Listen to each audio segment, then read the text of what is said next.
लगा है वो ये कि म्यूचुअल फंड तीन तरह के हैं इस वक्त जो मार्केट में हैं। एक म्यूचुअल फंड हैं जो इक्विटी मार्केट में डील करते हैं, if I am wrong please correct मी। एक म्यूचुअल फंड हैं जो डेट में डील करते हैं, और एक इनकम फंड्स हैं। ये तीन तीन तरह के असल में 7 कैटेगरीज हाँ, जो भी है, मतलब बल्क तीन कैटेगरी हैं। आज की जो पोजीशन है उसमें पाकिस्तान के लॉ के अंदर mutual fund pass through entity है, इटसेल्फ टैक्सेबल नहीं है, तो वो तो कोई इशू नहीं है। इशू जो आप मुझे सवाल अगर आपका मैं समझाऊं वो ये है कि तीनों काइंड के म्यूचुअल फंड का गेन ऑन सेल टैक्सेबल हो गया है, यही सवाल है आपका। उसका हाँ, आज की जो पोजीशन है उसमें हो गया है, बट आपका सवाल इसलिए दुरुस्त है कि जो म्यूचुअल फंड इनकम फंड हैं या डेट फंड्स हैं उनको टैक्स के एम्बिट में नहीं आना चाहिए था। ये एक सवाल सजेशन हो सकती है, आज आ गया है। ठीक है जी, आज आ गया है। सर इसमें एक और सवाल है कि जी क्या कह रहे हैं जी? सर एक और सवाल होना नहीं चाहिए, वो एक अलग इशू है। हाँ जी, इसमें जो है आज आ गया है। इसमें सिक्योरिटीज की डेफिनेशन में जो है वो टर्म फाइनेंस सर्टिफिकेट भी शामिल हो गया रिडीमेबल कैपिटल की उसमें। टर्म फाइनेंस सर्टिफिकेट की अगर आप डेट मार्केट देख लें तो इतनी स्टैब्लिश है नहीं, वहाँ प्राइस डिस्कवरी का ऑलरेडी इतना वो एक अलग इशू है। मगर इस वक्त सवाल ये कि हम तो आपको लॉ एक्सप्लेन कर सकते हैं ना, वो रेस्टल तो आप सिक्योरिटीज की डेफिनेशन में शेयर्स है और शेयर्स की डेफिनेशन में यूनिट ट्रस्ट है। बिल्कुल वो क्लियर है, इस पे कंफ्यूजन क्लियर है। बट आज जो बात सामने आई थी, और ये दूसरे काइंड्स के फंड्स हैं, ये टैक्स नहीं होने चाहिए, वो एक सेकेंडरी इशू है, पॉलिसी इशू है। आज अगर कानून को पढ़ूंगा मैं तो उसमें ये है। सर एक और छोटा सा चीज, एक छोटी सी चीज़ ये है कि प्रॉफिट ऑन डेट पे जो है वो 10% का टैक्स है, और एक प्रॉफिट ऑन डेट पे और लिजिटिमेट इनकम पे 35% का टैक्स है। इज इट इस्लामी जमहूरिया पाकिस्तान से?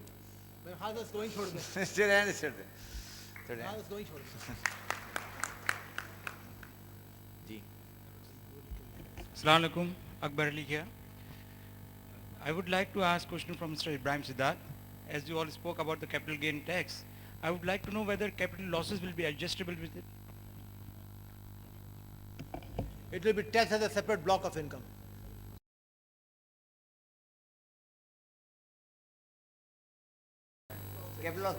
सर मैं इसमें थोड़ा Not that I read it that way. मैं उसको जिस तरह पढ़ रहा हूँ उसमें ये कि जो कैपिटल गेन्स की अब दो शक्लें हो गई हैं। एक लॉन्ग टर्म कैपिटल गेन है, एक शॉर्ट टर्म कैपिटल गेन है, और जिसको हम ट्रेडिंग गेन्स कहते हैं। ट्रेडिंग गेन्स टैक्सेबल हैं और उसके against trading losses separate block में एडजस्टेबल हैं 37A के अंदर। ट्रेडिंग गेन्स जो हैं, देखिए कैपिटल गेन्स को दो हिस्सों में डिवाइड कर दिया गया है। एक कैपिटल गेन्स हैं जो लॉन्ग टर्म कैपिटल गेन्स हैं, और एक कैपिटल गेन्स हैं जो शॉर्ट टर्म कैपिटल गेन्स हैं। Short term capital gain tax हुए हैं सिर्फ, लॉन्ग टर्म कैपिटल गेन हमेशा के लिए एग्जेम्प्ट हो गए हैं। अब वो लॉ में अब वो हर साल का खत्म हो गया और हमेशा के लिए एग्जेम्प्ट हो गए। जो शॉर्ट टर्म कैपिटल गेन्स हैं उनको सेपरेट ब्लॉक ऑफ इनकम बनाया गया है, तो उसका जो लॉस है उस ब्लॉक का लॉस, नॉट अदर इनकम, उस ब्लॉक का लॉस मेरे जाती हिसाब से उस गेन के एडजस्ट हो सकता है। मुझे थोड़ा सा इसमें यही है इख्तिलाफ है, क्योंकि when you bring in a separate block of income, in principle conceptually what is being said is right, but the way the law has come out and the way we read it, it will be taxed on a scheduler basis as a block of income, and that is why the rates are there. But anyway, it will be clarified.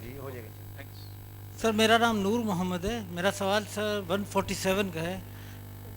Under section 147 advance tax जो इस वक्त law है वो बिल्कुल perfect है, और ये amendment जो प्रोपोज कर रहे हैं वो समझ में नहीं आ रहा कि इस वक्त कानून ये है कि जो क्वार्टर एंड होता है उसके बाद आपको 30 सितंबर को ईयर एंड क्वार्टर एंड होता है। सर ये है कि हमें भी समझ नहीं आया।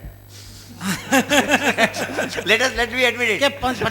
क्वार्टर एंड नहीं होता, उससे पहले आप कह रहे हैं कि 25 सितंबर को आप पे कर दो, तो क्वार्टर तो एंड नहीं हुआ, तो how we can pay this tax? समझ नहीं आई वेरी फ्रैंकली। इसको अमेंडमेंट आ रहे हैं।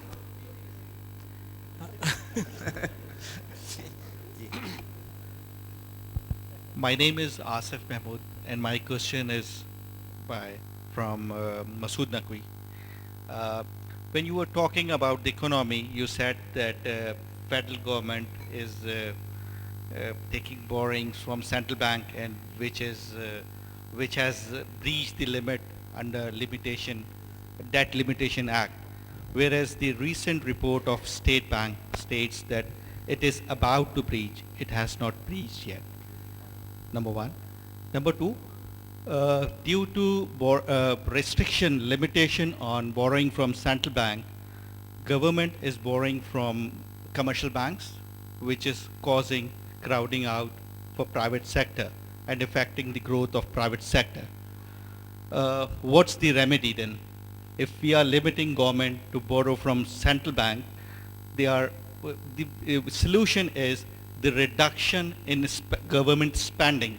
You didn't cover this. That's number one. And you didn't cover the exchange rate, effect of exchange rate and its impact on economy. And you didn't cover the government financing on commodity. I would appreciate your comments on these issues. Thank you. Thank you. Let me take, if I understood your question rightly, and if I miss anything, please just let me know that I haven't answered that. First point which you have said is that there is a comment which I have made that at certain points there had been a breach which has happened. As far as my understanding is, there were 2 points in time where the borrowing of the federal government was in breach of that particular law. And, but that was corrected later, but it was in breach. As far as the crowding out impact is concerned of the private sector, that is obviously there and is a major issue.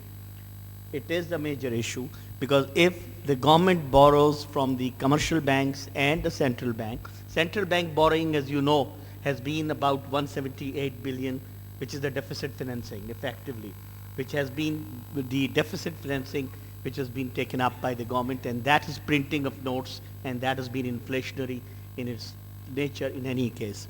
The commercial bank borrowings was A, on a higher rate, and B, is been crowding out the private investment.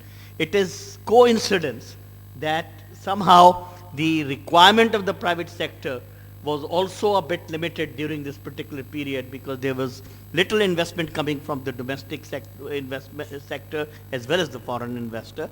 But yes, that impact is there and that has to be corrected. That needs to be corrected. The important thing is the borrowing can only be reduced by 3 things, in my opinion.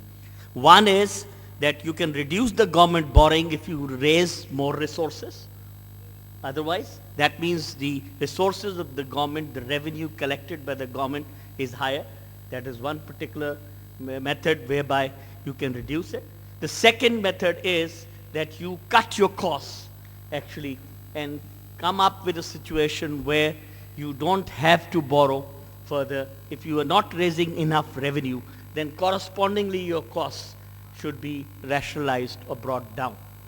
Now, as I made the presentation and I've said that there is one particular objective which has been given by the finance minister is that what we like to do is to reduce borrowing by fiscal austerity measures.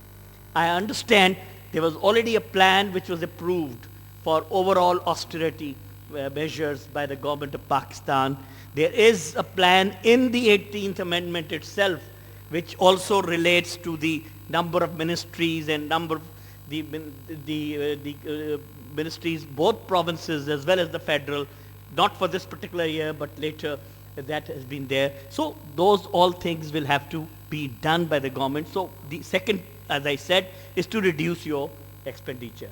And third situation which can come up is that you raise investments. One is your revenue collection, second is reduction of your basically costs, and third is raising your investment. Your investment and saving is at the lowest ebb at the moment.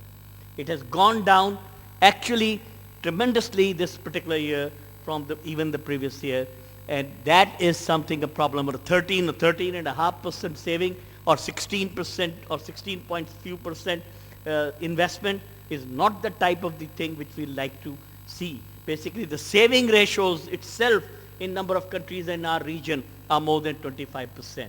Now to answer your question, are there any measures which induces any of these things? My answer is no. My another question was regarding impact of exchange rates on economy and financing of government in commodity. Yeah. No, exchange rate situation again, basically, although there has been